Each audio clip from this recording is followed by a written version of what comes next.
ज्ञान गोतीतमीशम्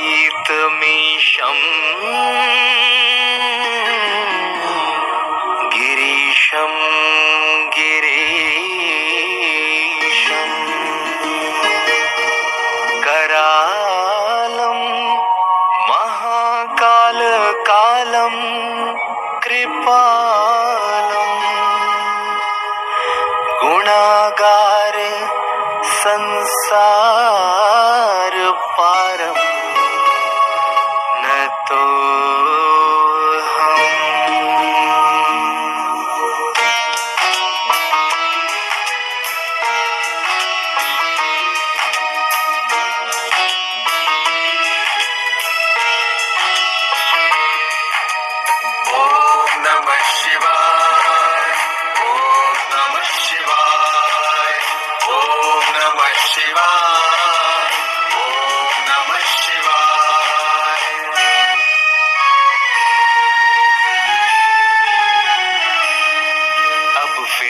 सतयुग आएगा,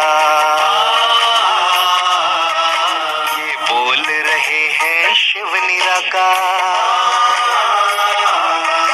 अब फिर से सतयुग आएगा, ये बोल रहे हैं शिव निराकार।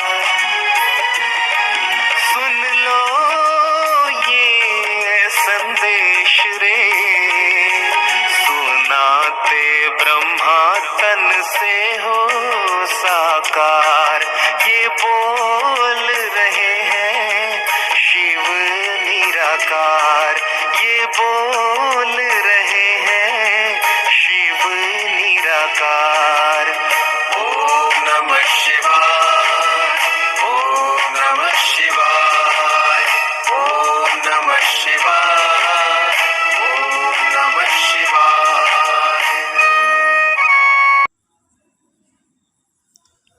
23 सितंबर सन 2021 प्रातः मुरली ओम शांति बाप दादा मधुबन।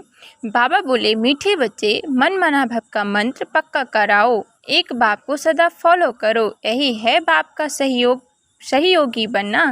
प्रश्न, पुरुषोत्तम बनने का सहज और श्रेष्ठ पुरुषार्थ क्या है? उत्तर, हे पुरुषोत्तम बनने वाले बच्चे, तुम सदा श्रीमत पर चलते रहो, एक बाप को याद करो और कोई भी बात में इंटरफेयर ना करो। खाओ पियो सब कुछ करो, लेकिन बाप को याद करते रहो तो पुरुषोत्तम बन जाएंगे। पुरुषोत्तम वही बनते जिन पर बृहस्पति की दशा है, वह कभी श्रीमत की अवज्ञा नहीं करते, उनसे कोई उल्टा कर्म नहीं होता है। गीत। ओम नमः शिवाय, ओम नमः शिवाय।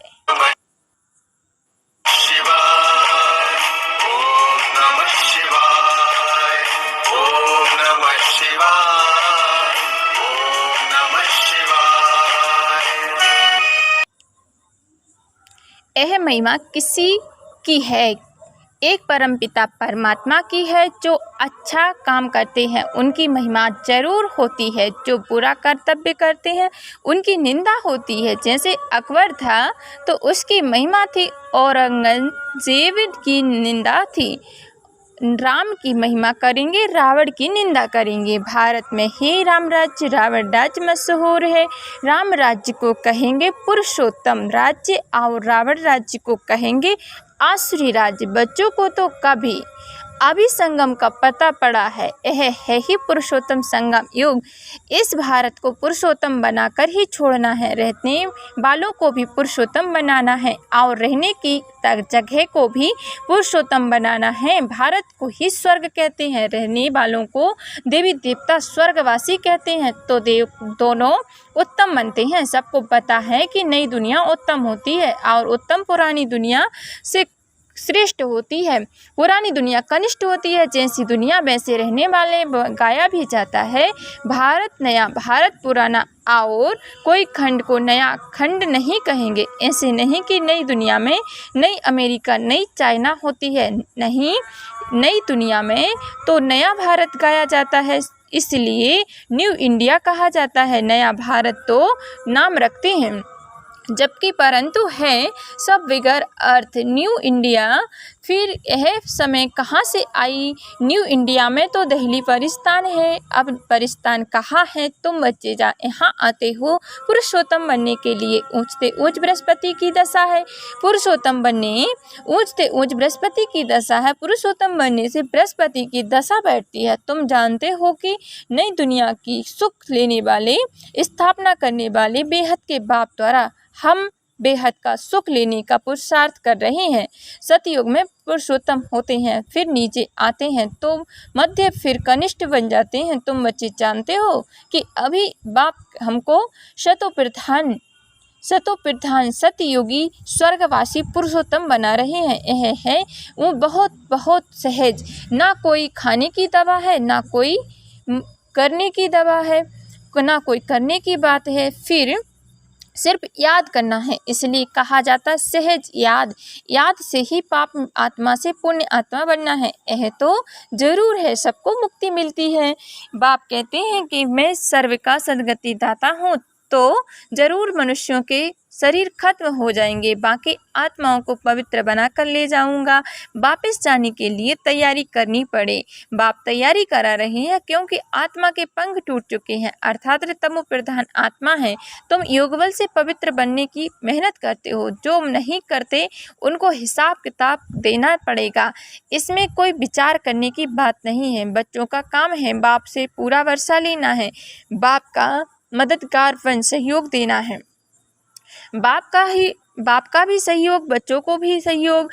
कैसे सहयोग देवें वह बाप को देख फॉलो करो। सभी को मेरा मंत्र देते जाओ। पुरुषोत्तम बनने के लिए बाप कल्प कल्प आकर कहते हैं, पतित से पावन मुझे याद करते बिगैर बन नहीं सकेंगे। मैं कोई गंगा स्नान कराता हूँ क्या? सिर्फ महामंत्र याद करना है, मन मना भव। इसका अर्थ है मुझे याद करो तो तुम पावन बन जाओगे, पुरुषोत्तम बन स्वर्ग का मालिक बनेंगे। स्त्री पुरुष दोनों ही पवित्र प्रवृत्ति मार्ग वाले बनेंगे। बाप यह सभी बातें डिटेल में समझाते हैं, तुम प्रैक्टिकल में बनते हो।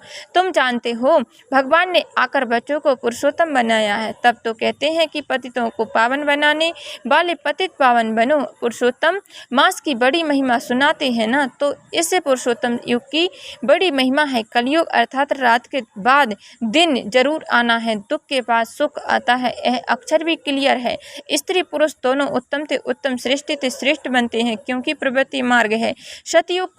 सतयुग तो नामी ग्रामी है, उसको ही सुख धाम कहा जाता है। फिर जब द्वापर युग आता है तब मनुष्य संन्यास धारण कर उत्तम बनते हैं। इसलिए पतित मनुष्य जाकर उन्हों को माथा टेकते हैं। पतित कैसे हो सकते हैं? फिर बाबा पवित्र के आगे माथा टेकने के लिए बताते हैं, अपवित्र माथा टेकते रहते हैं। यह तो कॉमन बात है। पतित पावन बाप को न जानने के कारण पतित पावनी गंगा को पावन समझकर जाकर माथा टेकते हैं। गंगा और सागर का भी मेला लगता है। तुम बच्चों को बाप बहुत क्लियर कर समझाते हैं, फिर भी बाप कहते हैं कोटों में कोई में भी कोई समझते हैं। उसमें भी आश्चर्यवंती, सुनंती, कथंती, फारकंती, देवंती और भागंती, डिससर्विस करंती बन जाते हैं। सर्विस और डिससर्विस दोनों होते हैं ना, भागंती भी बहुत होते हैं जो बाप को नहीं जानते हैं। तुम पाप आत्मा से पुण्य आत्मा बनते हो, फिर बच्चे ही विघ्न डालते हैं, डिससर्विस करते हैं तो कितना महान पाप करते हैं। रावण सबको महापापी बनाते हैं, लेकिन जो है भक्ति मार्ग में इतनी कड़ी सजा नहीं मिलती है। परंतु यहाँ बाप का बनकर फिर डिससर्विस करते तो बाप का राइट हैंड है धर्मराज। इसलिए बाप कहते हैं बच्चे मेरी सर्विस में मददगार बन, फिर और ही उल्टा काम नहीं करना है। डिससर्विस करेंगे तो फिर अबलाओं पर विघ्न पड़ेगा, माताओं पर। बाबा तो तरस आता है ना, द्रौपदियों के भी भगवान ने पाँव दबाए हैं ना। द्रौपदी ने पुकारा कि हमको नग्न करने से बचाओ। बाबा माताओं के सिर पर कलश रखते हैं, पहले है बाप माता, पीछे है पुरुष। परंतु आजकल पुरुषों में मगरूरी बहुत है कि मैं स्त्री का गुरु हूँ, पति ईश्वर है, स्त्री मेरी दासी है। यहाँ बाप निरहंकार बन माताओं के पांव भी दबाते हैं। तुम थक गए हो, मैं तुम्हारी थकान दूर करने के लिए आया हूँ। तुम माताओं का सभी ने तिरस्कार किया है। सन्यासी स्त्री को छोड़ चले जाते हैं। कोई को 5-7 बच्चे होते हैं, संभाल नहीं सकते तो तंग होकर भाग जाते हैं। रचना फिर उनको झटका भटका कर जाते हैं। बाप कहते हैं मैं किसी को भटकाता नहीं हूँ, मैं तो सभी का दुख हरता सुख करता। माया आकर दुखी बनाती है, यह भी खेल है। अज्ञान काल में मनुष्य समझते हैं कि भगवान ही दुख सुख देते हैं, परंतु बाप ईश्वरी यह धंधा नहीं करते हैं। यह तो कर्मों के अनुसार बना हुआ ड्रामा है। जो जैसा करता वैसा फल पाता है। इस समय श्रेष्ठ कर्म करने की बात है, कर्म कूटने की बात नहीं है। कोई बीमार होते हैं, देवाला मारते हैं तो कर्म कूटते हैं। तुम बच्चे कितने सौभाग्यशाली बनते हो जो 21 जन्म कब कर्म नहीं कूटना पड़ेगा। कितनी महाभारी भल है। बाबा ने कहा तो बाप की श्रीमत पर चलना चाहिए। बाप और कोई भी बात में इंटरफेयर नहीं करते हैं। खाओ पियो कुछ भी करो, फिर सिर्फ बाप और वर्षे को याद करो। तुम कहते हो हम पतित है तो बाप जो पावन बनने की युक्ति बताते हैं उस पर चलो। सिर्फ याद में मेहनत है, माया के तूफानों से डरना नहीं है। गुप्त मेहनत है, ज्ञान भी गुप्त है। मुरली चलाना तो प्रत्यक्ष है, परंतु इस वाणी से तुम पावन बन जाओगे। पावन याद से ही बनेंगे तो बेहद के बाप को याद करो और मददगार भी बनना चाहिए। रूहानी हॉस्पिटल और यूनिवर्सिटी खोलने का भी पुरुषार्थ करो। कोई अच्छी जगह हो तो जाकर भाषण करो। तुमको हाथ में पुस्तक नहीं लेना है, तुमको अंदर सारा ज्ञान है। बाकी समझाने के लिए झाड़ त्रिमूर्ति सृष्टि चक्र का सबको राज समझाना है। बाप कहते हैं मैं ब्रह्मा द्वारा ब्राह्मण रचता हूँ। ब्राह्मणों की एम ऑब्जेक्ट विष्णु खड़ा है। बनाने वाला टीचर वह है, निराकारी गाया हुआ है। ब्रह्मा द्वारा स्थापना, विष्णु द्वारा पालना। कल्प पहले भी ऐसे ही चित्र बनवाए हैं। देखो साइंस आदि के कितने मिसालें बताते हैं। तुम बच्चों को पुरुषोत्तम बनने में भी मेहनत लगती है, क्योंकि जन्म जन्मांतर का पूजा सिर पर है। सेकंड में सगाई हुई, फिर आत्माओं को बाप को याद करना है जो तमो प्रधान से सतु प्रधान बन जाएंगे। बाप कहते हैं मन मना भव, तुम कर्मयोगी हो। याद का चार्ट रखना चाहिए। तुम्हारी लड़ाई माया के साथ है, बहुत कड़ी लड़ाई है। तुम कोशिश करेंगे याद में रहने की, माया उड़ा देगी। ज्ञान में कोई अड़चन नहीं। आत्मा में 84 जन्मों के संस्कार भरे हुए हैं। ये अनादि बना बनाया ड्रामा है। यह चक्र फिरता ही रहता है, बंद होने का नहीं है। सृष्टि रची ही की क्यों, यह संभाल नहीं उठता है। आत्मा कैसे बनेगी? नई आत्मा का हाथ से आती नहीं है। जो आत्माएं है वही है, कम जास्ती हो नहीं सकती। एक्टर सब पूरे हैं, तुम बेहद के एक्टर्स हो।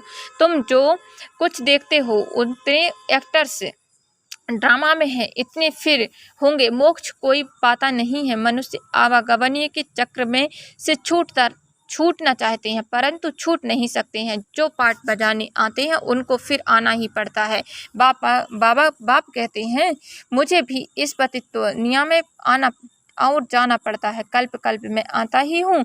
जब मुझे ही आना पड़ता है तो बच्चों को बंद कैसे हो सकता है? तुम 84 बार शरीर में आते हो, मैं एक ही बार आता हूँ। मेरा आना जाना बड़ा वंडरफुल है। तब गाते हैं तुम्हारी गत मत तुम ही जानो। सदगति करने के लिए में जो मत है वह तुम ही जानो और न जाने कोई। वह गाते हैं तुम प्रैक्टिकल में हो।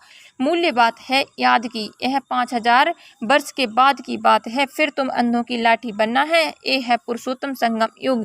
पुरुषोत्तम मास 3 मास के बाद आता है, 3 वर्ष के बाद आता है। वह सब है भक्ति मार्ग, उनके जंत्र मंत्र, फिर ढेर पुस्तकें हैं।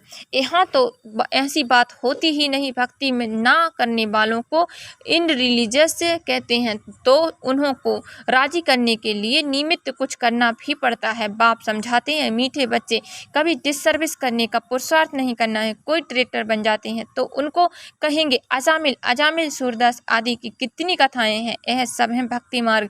उसमें भी जास्ती पाप आत्मा वह है जो यहाँ आकर मेरा बनकर कर मुझे फारकती दे देते हैं, मेरी निंदा कराते हैं, उनके लिए फिर ट्रिब्यूनल बैठती है। प्रतिज्ञा कर फिर डिसर्विस करेंगे तो कड़ी सज़ा खाएंगी, कड़ी सज़ा मिलेगी। पद ऊंचा है तो फिर भूल भी कड़ी सज़ा है, इसलिए कोई भी अवज्ञा नहीं करनी चाहिए। गाया जाता है, सदगुरु का निंदक ठोर न पाए, अर्थात आम ऑब्जेक्ट पा ना सके। नर से नारायण बनने का गुरुओं से तुम पूछ सकते हो कि तुम कहते हो गुरु का निंदक वह कौन सा ठोर है, वह ठोर तो बता नहीं सकते। बाप की पाग उन्होंने अपने ऊपर रख दी है। टीचर कहते हैं अगर पूरा पढ़ेंगे नहीं तो पद भी ऊंचा नहीं पाएंगे। पावन सो देवी देवता बनना है, राज्य भाग्य 21 जन्मों के लिए मिसाल मिलता ही है, तो यह सिर्फ अंतिम जन्म पावन बनना है। कितनी बड़ी प्राप्ति है, प्राप्ति ना होती तो ऐसा पुरुषार्थ क्या करते, परंतु माया ऐसी है जो उच्च प्राप्ति में भी विघ्न डालती है और गिरा देती है। अहो मम माया।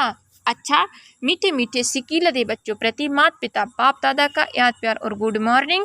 रूहानी बाप की रूहानी बच्चों को नमस्ते। हम सभी रूहानी बच्चों की ओर से रूहानी माता पिता बाप दादा को याद प्यार और गुड मॉर्निंग और नमस्ते। मीठे प्यारे बाबा नमस्ते, थैंक यू बाबा, शुक्रिया बाबा, शुक्रिया। मुरली का धारणा के